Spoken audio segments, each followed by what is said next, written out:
Hey everybody, it's Steve with Sky194 and appreciate you stopping by to check out my video. And we are here at Imola and I am in the Porsche 911 GT3R and I'm against the AI here at they're at 100 and aggression's 100, and of course this is the last in the series of the pros and cons for the Porsche. And unless somebody has some other car that they were wanting me to look at, but that covers all the cars for pretty much the 2019 and 2020. Well, I will do the Evo. I haven't done the Ferrari Evo, so I should take that back. I did do the Ferrari, but I haven't done the Ferrari Evo, so I might go ahead and go back through that and kind of give the Ferrari Evo a testing and see what it is compared to the regular Ferrari, the 488. But anyway, let's get started with this. Of course, I'll go through the pros and cons and go over some setup tips and some driving tips and things like that. And also at the end, I have a little revised setup for Imola here for the Porsche. It's a really good setup.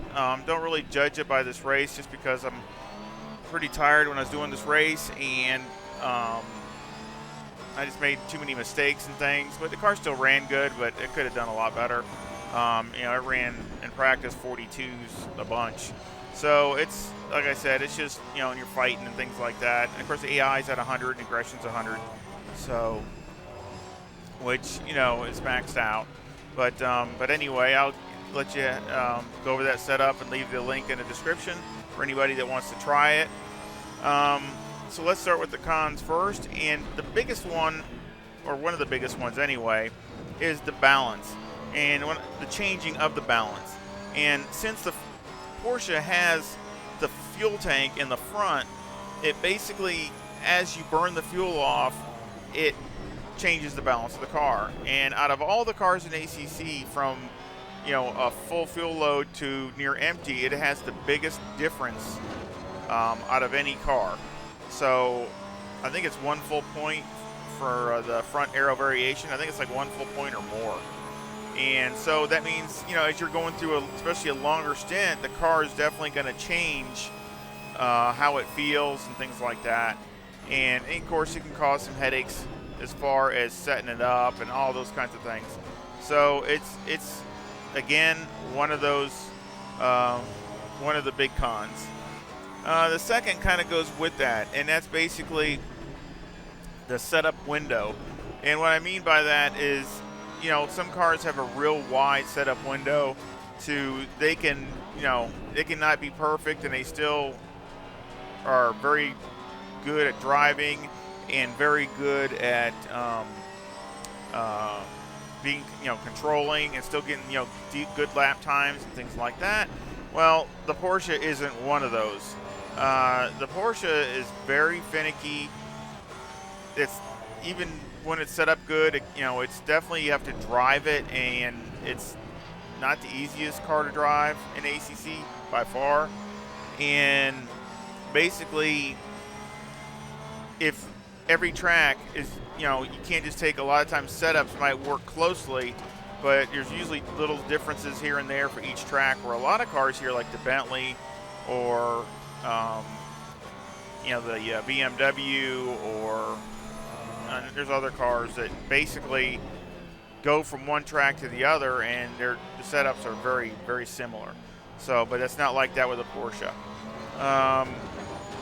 The next is the straightaway speed of the car. It's definitely not a new thing. I mean, everybody knows the Porsche is not strong down the straightaways, just like this, as you see here.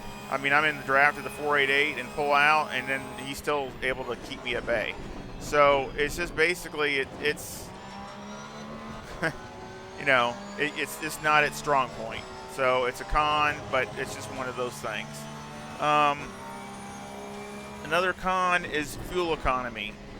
It doesn't get the best fuel economy, even though it's a 6-cylinder. It's not even turbocharged, but turning 9,000 RPM all the time, it definitely burns some fuel. So that's just the price you pay. And I'm not going to say it's a major con, because the AMG is worse in fuel and things like that. But you know, it's probably in the middle of the field or maybe in the bottom. It's in the bottom half of the field, so it's definitely not at the bottom, but it's definitely down some. Um, so let's go to the next con is the transmission. The transmission in the car is fine shifting, but when you downshift, it reminds me a lot of the AMG. The AMG, when when I said the pros and cons, basically like when you downshift to second and first, if you're being very aggressive, it won't do it. It's probably got like a safety so you don't over rev the engine or anything like that. Well, the Porsche is the same way. It doesn't, if you're really aggressive, unlike the Audi or the Lamborghini that just downshifts really aggressive, the Porsche won't. So it just, especially when you hit the low gears and you hit first or second, and so sometimes that can mess you up if you're really coming into a turn really hot, and you're trying to downshift the gears and things like that, and it doesn't go down the next gear. It can kind of mess you up. So that's definitely a con. So let's go to the pros. The pros. The first, probably one of the biggest pros, is the acceleration. I mean, this car is definitely in the top 3 of all the cars in acceleration. That's, it doesn't have the straightaway speed. That was a con, but one of the flip sides of that is basically the acceleration of the car. And what goes with that also is just the traction. The traction it gets at the rear end, since the engine's back there.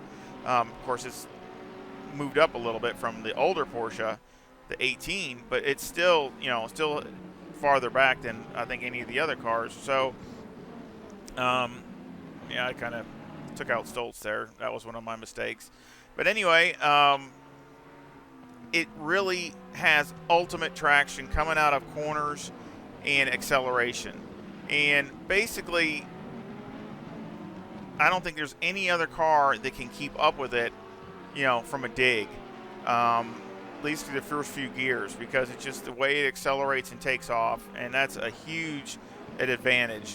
The nimbleness of the car, basically nimble, changing directions, going through tight corners, like a hairpin or things like that. It definitely is, since this has a short wheelbase, it's just very nimble and, reacts very fast.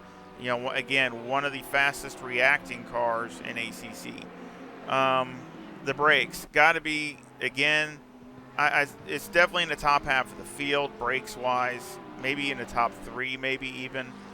Again, that's one of the very big strengths and pros of the Porsche is it can, if you're in a braking duel with it, I don't, you're definitely at the disadvantage. So cornering speed would be the next pro. The car's got, that's where it makes up for some of its straight line, is the cornering speed of the car, and you really have to use that to its advantage. But going through the corners, you can definitely make up some of that gap from what you lost on the straightaway. In the rain, it's, again, to me, definitely the top 3 in rain performance. I love this car in the rain. I've had great success with it in the rain. I can't say enough good things about it. I mean, I've been in the tracks flooded and everything else, and went up through the field, and the car is just pretty much awesome in the rain and kind of in its element, and that's true to the real car. So again, you still got to have a decent setup, but it really favors it the way the car is inherently with, it has, it's easy to have understeer with it and things like that. And of course, in the rain, that's to its advantage. And of course, the traction with the engine in the back, you need the traction. That's, where a lot of the other cars might more, struggle with that. The Porsche doesn't. So, again, super, super great in the rain.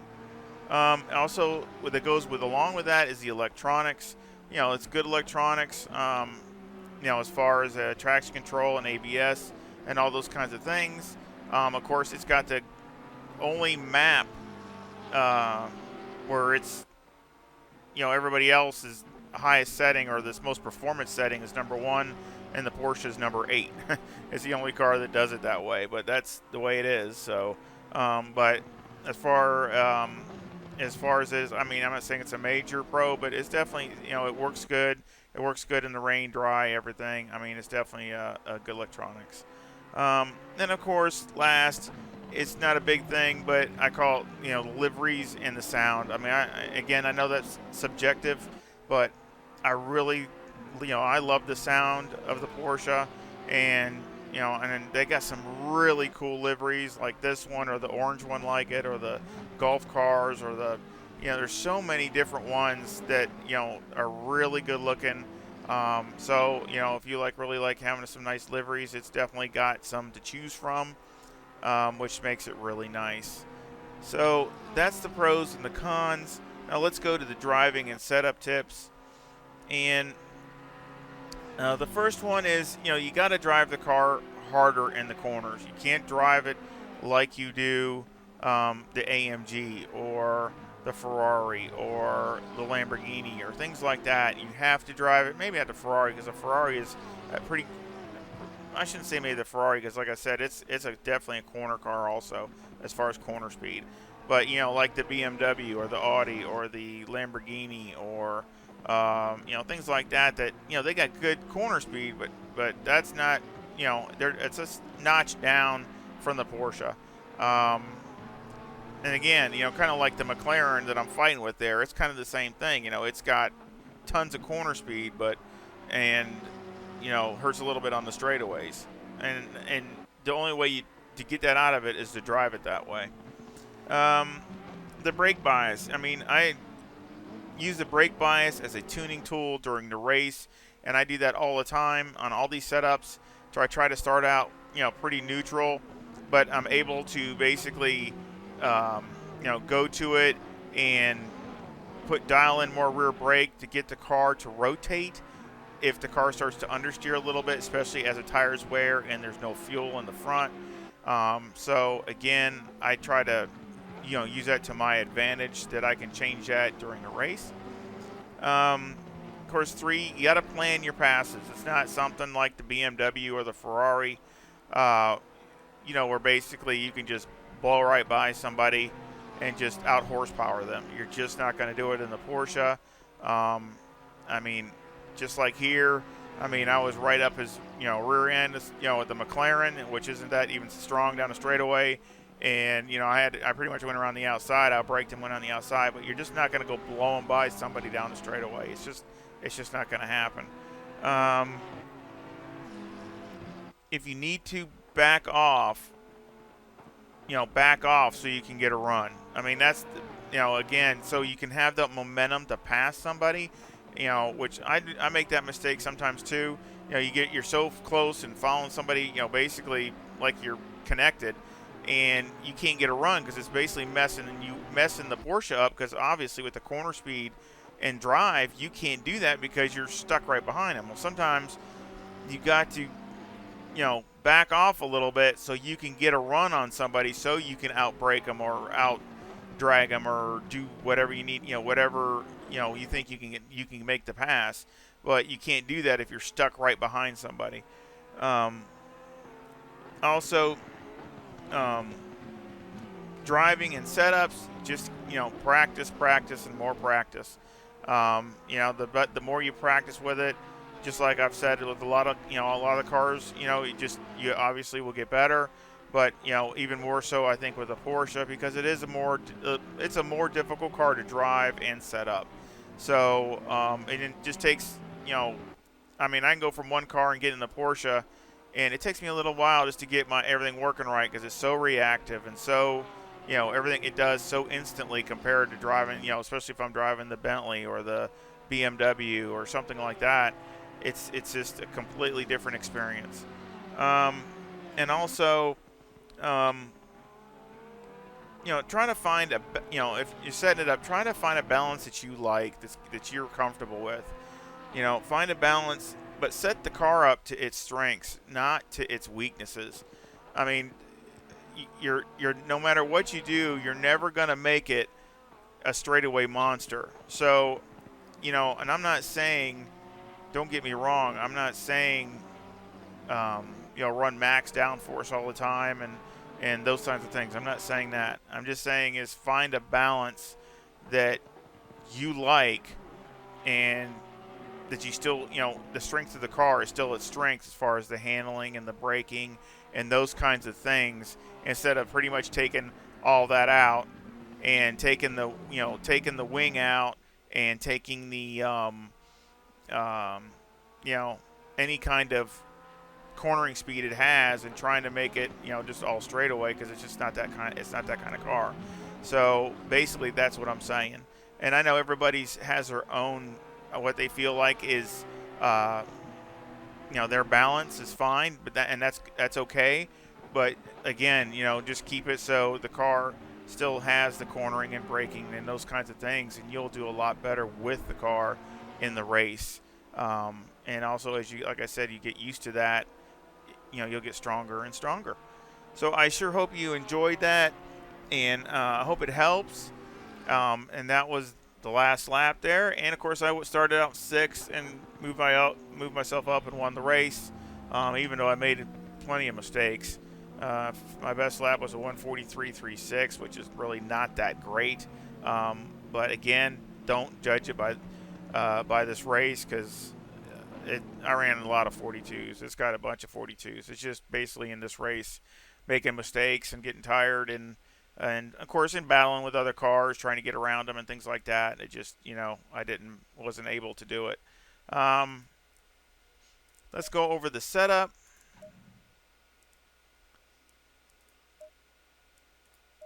And the setup is 27 left front, 26.5 left rear, 26.3 right front, and 26.1 right rear.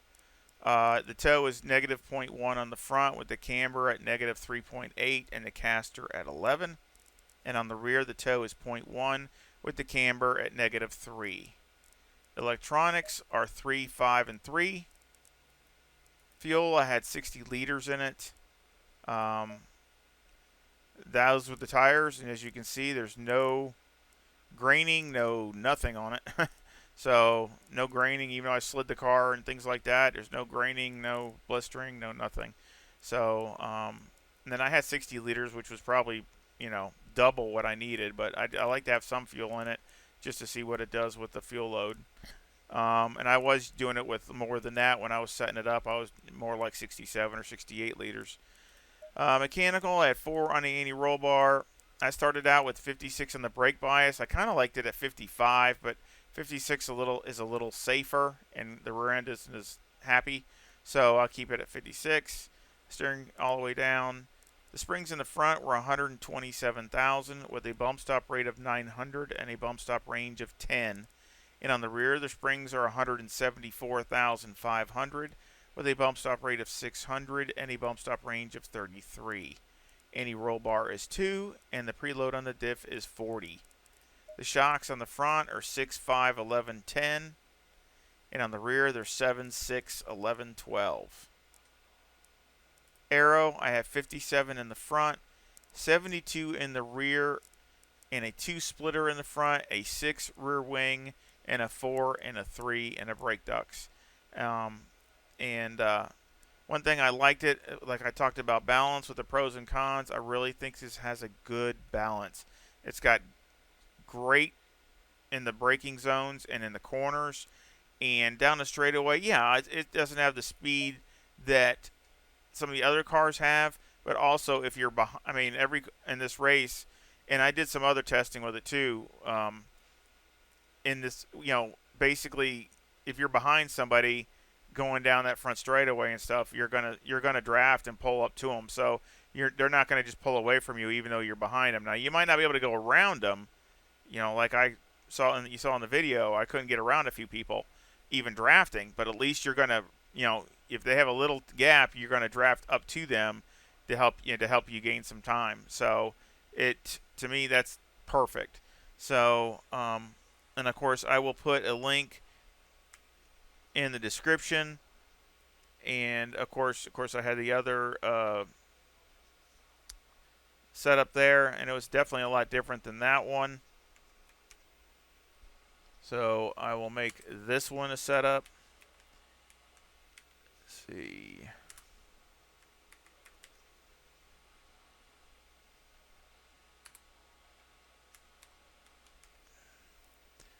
Alrighty. In fact, I like to mark these down because um,